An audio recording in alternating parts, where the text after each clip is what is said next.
They planted a sign in my front yard on a Tuesday morning. Bright orange, bold letters. Community property, HOA improvement zone. No notice, no vote, no conversation. Just a sign claiming my land like it was always theirs. What they didn't know was that I had spent 11 years quietly preparing for exactly this moment, and I was about to freeze every single dollar they had. Before we continue, I'm curious, where are you watching from? Drop your country in the comments right now. My name is Darian Wolf. I bought my house on Cresthaven Circle back when the neighborhood was still just trees and ambition. The HOA didn't even exist yet. I was one of the original 12 homeowners who agreed to form it. I helped draft the original bylaws.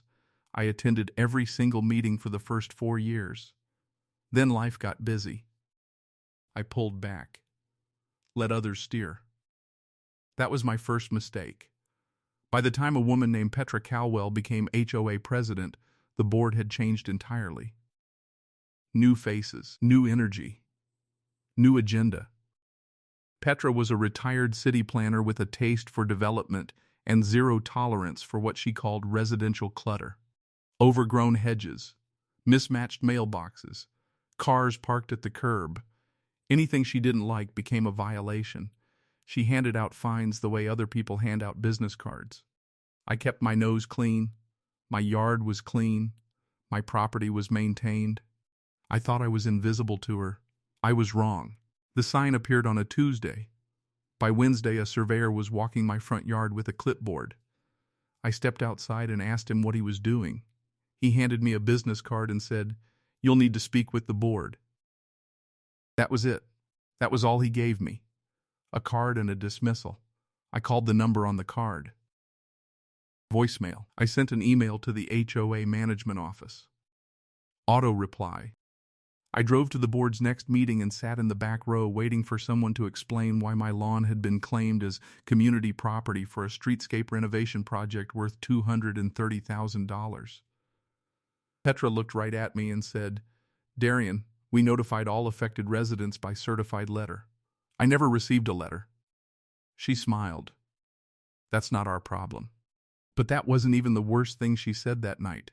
She pulled out a document, held it up, said the board had voted to reclassify the front 10 feet of several properties along Cresthaven Circle as a shared aesthetic corridor under a clause in the revised bylaws.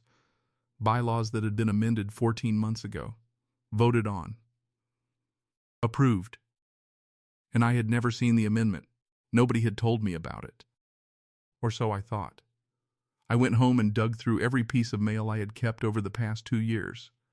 And buried in a stack of junk mail I almost threw away, I found it. The certified letter notice card. The one I never picked up from the post office because it looked like a coupon mailer. I had signed nothing. Claimed nothing. The letter had gone back to sender after 15 days.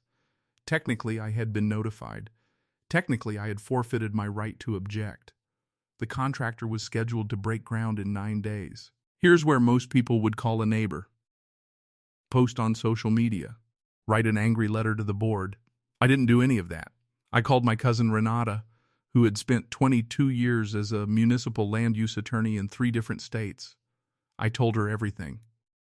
She was quiet for a long moment. Then she said, "Darian, tell me exactly what the bylaw amendment says about the corridor classification." I read it to her word for word. Another silence. Then she said, "They forgot something."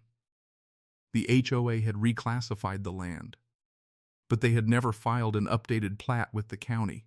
In the state where I live, any reclassification of private residential property into a shared-use corridor requires a recorded amendment to the subdivision plat, filed, stamped, and acknowledged by the county assessor's office. Without that filing, the reclassification was legally unenforceable, not just disputed. Unenforceable. The sign in my yard had no legal weight at all. But I didn't call Petra. Not yet. I let the contractor show up. Let them unload equipment. Let Petra walk the street with her clipboard on day 1 of the project, pointing at stakes in the ground, talking about pavers and lighting fixtures and irrigation design. I watched from my front porch with a cup of coffee and said nothing.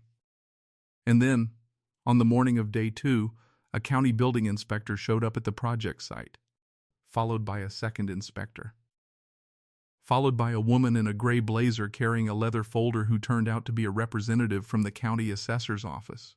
The project shut down within 40 minutes. Petra was on my porch within the hour. Her voice was controlled, but her hands weren't. She said, "You called them." I said, "I filed a routine inquiry with the assessor's office about the plat status of my property. That's my right as a property owner." She said, "You just cost this neighborhood a $230,000 project." I said, "No, your board did that when they forgot to file the paperwork." She started to say something else. I opened my front door and walked inside.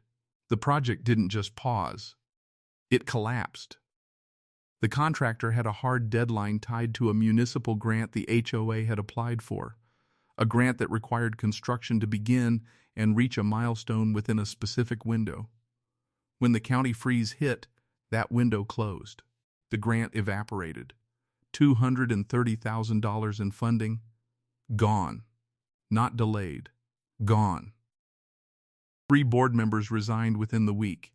Petra lasted 2 more months before calling a special election and stepping down.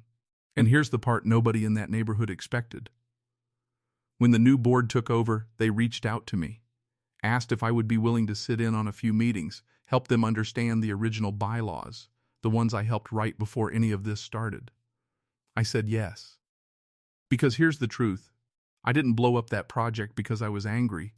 I did it because the moment someone plants a sign on your land without your consent and tells you it's not their problem, the only thing left to do is make it their problem. My front yard looks exactly the same as it always did. And every morning when I walk out to get the paper, I look at that spot where the sign used to be and I think, some fights aren't about revenge. They're about record. So let me ask you this. If someone tried to take 10 feet of your property and smiled while doing it, what would you have done? Tell me in the comments. I read every single one.